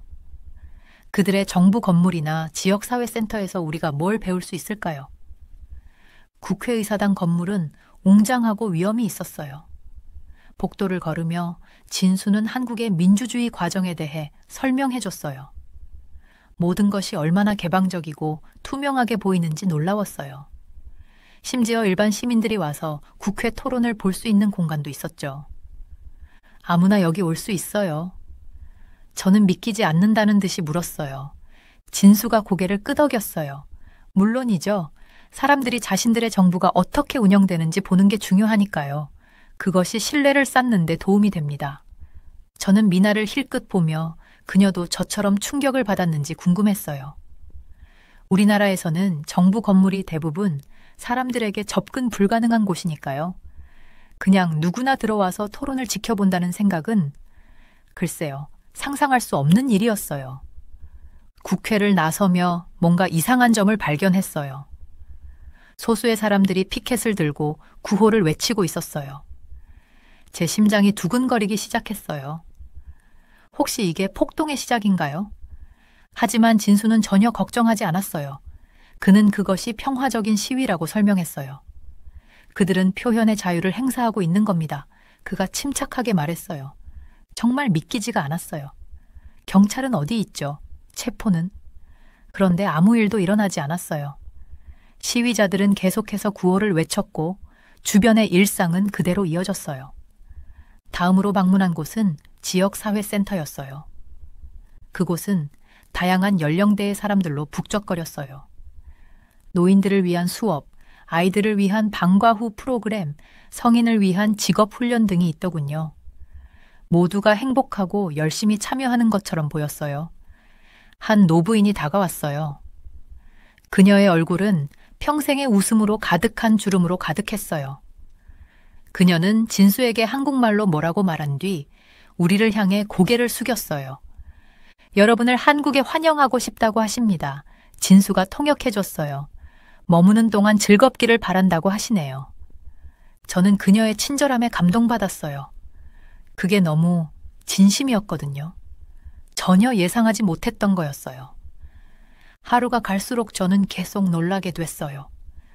거리는 깨끗하고 사람들은 친절하며 모든 것이 그저 잘 돌아가고 있었어요. 제가 상상했던 그 뒤떨어지고 억압된 나라와는 전혀 달랐어요. 저녁 식사를 위해 자리에 앉았을 때 제 머리는 혼란스러웠어요. 한국에 대해 알고 있다고 생각했던 모든 것이 틀린 것 같았거든요. 저는 미나를 보며 그녀도 같은 경험을 하고 있는지 궁금했어요. 하지만 미나는 뭔가에 마음이 팔려 있었어요.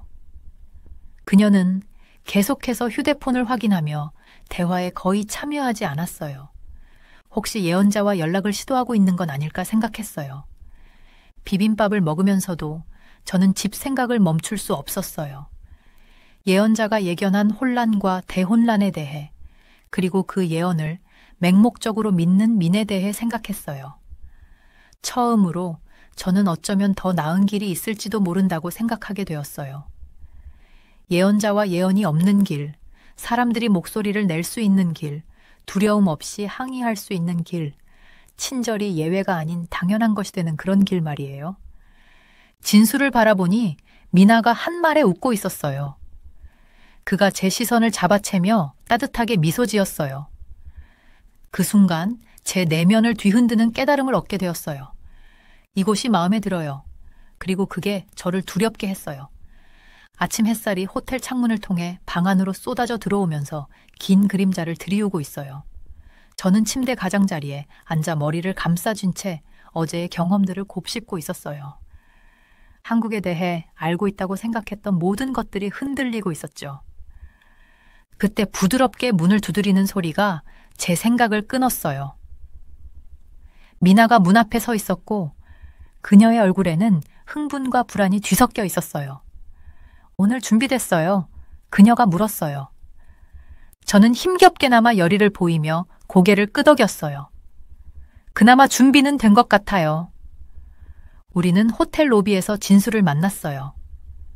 그의 따뜻한 미소는 고국에서 봐왔던 차갑고 형식적인 외교관들과는 확연히 달랐어요. 좋은 아침이에요, 숙녀분들. 그가 우리를 맞이했어요. 오늘은 눈이 번쩍 뜨일 만한 날이 될 거예요. 우리는 세련된 전기차에 올라탔고 진수는 운전을 시작했어요. 거리는 사람들로 북적였지만 모두 질서 정연하게 움직이고 있었어요. 저는 사람들로 붐비는 거리에서도 이렇게 질서가 잡혀 있는 모습에 놀랐어요. 어디로 가는 건가요? 호기심이 발동해 물어봤어요. 진수의 눈이 100m 너머로 반짝였어요. 지역 고등학교를 방문할 거예요. 한국의 교육 시스템이 어떻게 운영되는지 궁금해할 것 같아서요. 저는 미나와 눈을 마주쳤어요. 예상치 못한 일정이었지만 흥미가 생겼어요. 학교 건물은 현대적이고 잘 관리되어 있었어요. 복도를 걸으면서 저는 학교가 얼마나 조용한지에 놀랐어요. 제 나라에서는 학교들이 되게 혼잡하고 과밀한 경우가 많거든요. 우리는 한 교실을 들여다보았는데 학생들이 활발하게 토론을 벌이고 있었어요. 진수가 설명해줬어요. 우리는 비판적 사고와 열린 토론을 장려해요. 젊은이들이 스스로 의견을 형성하는 것이 중요하죠. 저는 고국의 학교들이 생각나지 않을 수 없었어요. 그곳에서는 학생들이 외우고 복종하는 법만 배우지 질문하거나 토론하지 않거든요. 우리 아이들이 놓치고 있는 것들이 떠올라 마음이 아팠어요. 다음으로 진수는 우리를 학교의 기술 실험실로 데려갔어요. 학생들이 복잡한 로봇 프로젝트에 열중하고 있었고 그들의 얼굴에는 흥분이 가득했어요. 우리는 스템 교육에 큰 투자를 하고 있어요. 진수가 말했어요. 이것이 우리나라의 미래에 중요한 일이니까요. 어린 소녀가 작은 로봇을 능숙하게 프로그래밍하는 모습을 지켜보면서 저는 의심이 들기 시작했어요. 하지만 모든 학생들이 이런 수준의 기술을 접할 수 있는 건 아니겠죠? 제가 물었어요. 진수는 진지한 표정으로 고개를 끄덕였어요. 맞아요. 평등한 접근성을 제공하는데 아직 할 일이 많아요. 하지만 우리는 진전을 이루고 있어요. 매년 더 많은 학교가 이런 자원을 받게 되고 있어요.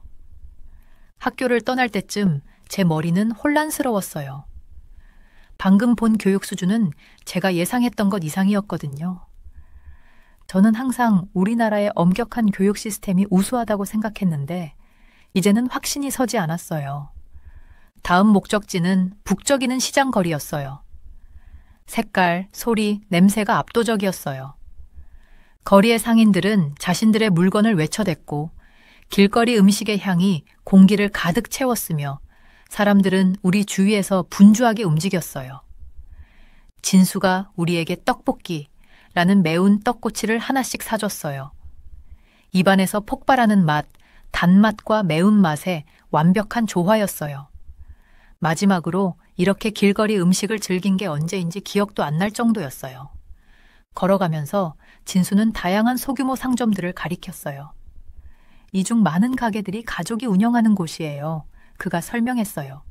소규모 사업체들이 우리 경제의 중추를 이루고 있죠. 저는 거리의 청결함에 주목했어요. 사람이 많음에도 불구하고 거리가 정말 깨끗했거든요. 어떻게 이렇게 깨끗하게 유지할 수 있는 거죠? 제가 물었어요. 진수가 미소를 지었어요. 효율적인 시서비스와 시민의식의 결합이죠. 여기 사람들은 주변 환경에 대한 책임감을 가지고 있어요. 작은 공원에서 운동하는 노인들 무리를 지나쳤어요. 그들은 놀랍도록 민첩하게 움직였고 얼굴에는 웃음이 가득했어요. 우리는 세계에서 가장 높은 기대 수명을 자랑해요. 진수가 말했어요. 노인들을 돌보는 것이 중요하다고 생각해요. 시간이 지날수록 저는 점점 혼란스러워졌어요. 제가 항상 믿어왔던 한국에 대한 생각들과는 너무도 다른 모습들이었거든요. 사람들은 행복해 보였고 도시는 깨끗하고 효율적이었으며 곳곳에서 발전과 혁신의 기운이 느껴졌어요. 호텔로 돌아왔을 때쯤 제 머리는 혼란으로 가득 찼어요. 침대에 몸을 던지고 오늘 본 것들과 들은 것들을 소화하려 애썼어요. 미나는 제 옆에 앉아 생각에 잠긴 표정을 지었어요. 어때요? 그녀가 부드럽게 물었어요. 저는 깊은 숨을 쉬었어요. 더 이상 뭐가 맞는지 모르겠어요. 제가 인정했어요. 여기 있는 모든 것들이 우리가 들었던 것과 너무 달라요. 미나가 천천히 고개를 끄덕였어요. 저도 알아요. 혼란스러워요. 천장을 바라보며 누워 있는데 우리 평생 동안 속아왔다는 느낌을 떨칠 수가 없었어요. 우리가 한국에 대해 틀렸다면 다른 것들도 틀린 건 아닐까요? 그 생각은 두렵기도 하고 동시에 설레기도 했어요. 수년 만에 처음으로 희망의 불꽃이 제 안에서 피어올랐어요. 어쩌면 제가 감히 상상조차 못했던 세상이 더 있을지도 몰라요. 일찍 잠에서 깨어났어요. 어제 있었던 일들 때문에 아직도 머릿속이 복잡해요. 호텔방 커튼 사이로 햇살이 살짝 비치기 시작했어요. 미나는 아직 자고 있고 몇 달 만에 처음으로 얼굴에 평온함이 가득해요. 조용히 준비를 마치고는 산책을 나간다는 메모를 남기고 나왔어요. 서울의 거리는 벌써부터 활기가 넘쳐요. 사람들은 출근길에 바쁘게 움직이고 거리의 노점상들은 카트를 세팅하고 신선한 빵과 커피 냄새가 공기 중에 퍼져요. 내가 예상했던 것과 너무 달라요. 혼란스러움은 어디에 있죠? 무례함은? 내가 들었던 이기심은 어디에 있죠? 작은 카페를 찾아서 어제 진수가 가르쳐준 몇 마디 한국어로 커피를 주문했어요. 바리스타가 따뜻한 미소를 지으며 제 시도를 기쁘게 여기는 것 같았어요. 커피를 홀짝이며 창밖을 바라보며 세상을 구경했어요.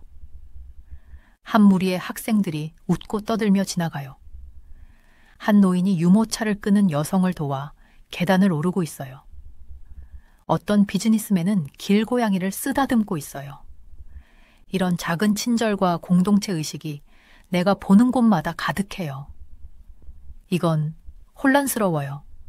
내가 들었던 한국이 아닌 것 같아요. 생각에 잠겨 있다가 누군가 제 맞은편에 앉는 걸 거의 눈치채지 못할 뻔했어요.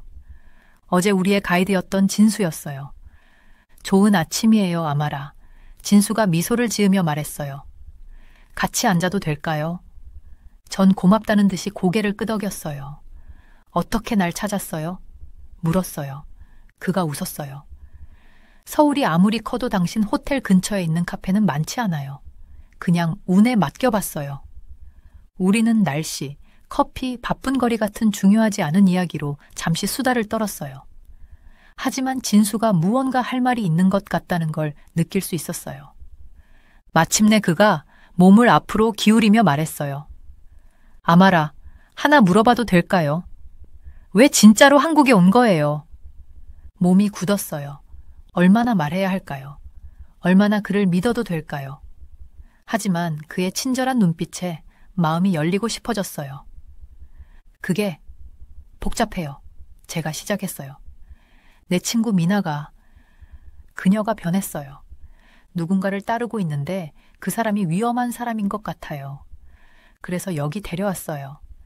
다른 삶의 방식을 보여주면 어쩌면 말을 잇지 못하고 멈췄어요. 진수는 생각에 잠긴 듯 고개를 끄덕였어요. 눈을 뜨게 해주고 싶었던 거군요. 그가 제 말을 대신 마무리해줬어요. 다른 삶의 방식이 있다는 걸 보여주고 싶었죠. 네, 제가 인정했어요. 하지만 오히려 제가 눈을 뜨고 있는 것 같아요. 진수가 미소 지었어요. 그런 일이 자주 있어요. 우리는 다른 사람을 돕는다고 생각하지만 결국엔 우리가 도움을 받게 되죠. 우리는 잠시 침묵 속에 앉아 있었어요. 그러다 진수가 다시 말을 꺼냈어요. 아마라, 한국이 완벽한 곳은 아니에요. 우리도 문제, 부패, 어려움이 있어요. 하지만 우리는 그것들을 솔직하게 마주해요. 토론하고 함께 해결해 나가요. 그게 바로 민주주의의 진정한 힘이에요. 그의 말이 가슴 깊이 와닿았어요. 내 나라에서는 문제를 공개적으로 논의하지 않아요. 문제들이 존재하지 않는 척하죠. 갑자기 내 나라가 슬퍼졌어요. 우리나라가 될 수 있었던 모습이 떠올랐거든요. 바라는 게 말을 시작하다 멈췄어요. 그걸 생각하는 것만으로도 위험한 기분이 들었어요. 뭐를 바라요? 진수가 부드럽게 물었어요. 깊이 숨을 들이마셨어요. 우리나라가 이랬으면 좋겠어요. 개방적이고 자유롭고 사람들이 서로를 돕는 그런 나라요. 자기 자신만 챙기지 않고요. 말이 입 밖으로 나가자마자 두려움과 안도가 동시에 몰려왔어요. 이런 말을 한 건 처음이었거든요. 진수가 테이블 건너 제 손을 토닥였어요. 아름다운 바람이에요, 아마라. 그리고 불가능한 것도 아니에요.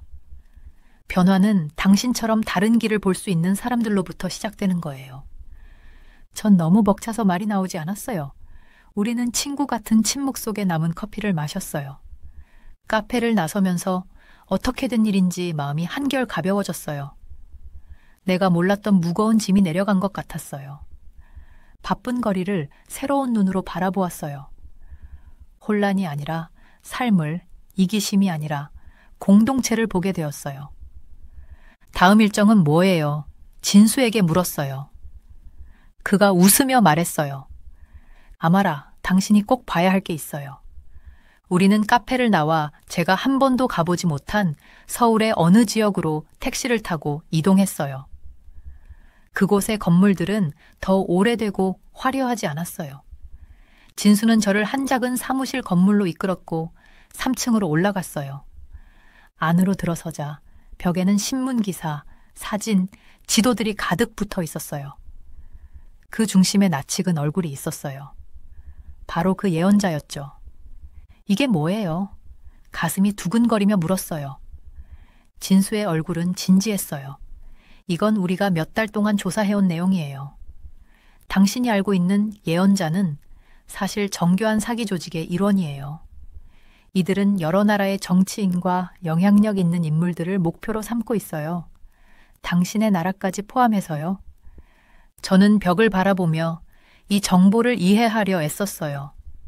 어떻게요? 미나는 예언이 항상 적중한다고 했는데요. 이 사람들은 정말 능숙해요. 진수가 설명했어요. 내부 정보를 이용하고 심리적 조작을 하며 때로는 뇌물이나 협박으로 그들의 예언을 실현시키기도 하죠. 저는 그 자리에 주저앉으며 어지러움을 느꼈어요. 그럼 미나가 믿는 모든 게 다 거짓말이라는 거예요? 진수는 슬프게 고개를 끄덕였어요. 안타깝지만 그래요. 하지만 아마라, 당신이 그녀를 여기로 데려온 건 정말 잘한 일이에요. 이제 그녀가 진실을 보도록 도울 수 있어요. 상황의 현실이 점점 다가오자 안도감과 두려움이 동시에 밀려왔어요. 예언자의 영향력이 초자연적인 게 아니라는 사실에 안도감이 들었지만 미나가 이 소식을 어떻게 받아들일지에 대한 두려움이 컸어요. 이제 어떻게 해야 하죠? 진수를 바라보며 물었어요. 그는 어깨에 손을 얹으며 위로했어요. 이제 민에게 진실을 말해줘야 해요. 쉽지는 않겠지만 반드시 해야 해요. 그리고 아마라, 혼자 하지 않아도 돼요. 내가 옆에 있을게요. 저는 그의 지원에 감사하며 고개를 끄덕였어요. 사무실을 나서면서 복잡한 감정이 교차했어요. 미나가 어떻게 반응할지에 대한 두려움도 있지만 동시에 희망도 느꼈어요. 이 모든 일이 시작된 이후 처음으로 모든 것을 바로잡을 수 있을 것 같은 느낌이 들었거든요. 미나를 만나러 호텔로 돌아가는 길에 저는 서울을 새롭게 바라봤어요. 한때는 낯설고 두렵게만 느껴졌던 도시가 이제는 깨달음과 가능성의 장소로 보였어요. 제 자신의 편견이 도전받고 변한 것처럼 미나의 믿음도 곧 바뀌게 될 거예요. 깊게 숨을 들이쉬며 앞으로의 대화를 준비했어요. 쉽지는 않겠지만 진실과 진수의 도움으로 미나를 구할 수 있을 거라는 믿음이 생겼어요. 호텔에 다가갈 때 저는 서울과 이 도시 사람들에게 예상치 못한 진실을 보여줘서 감사했어요.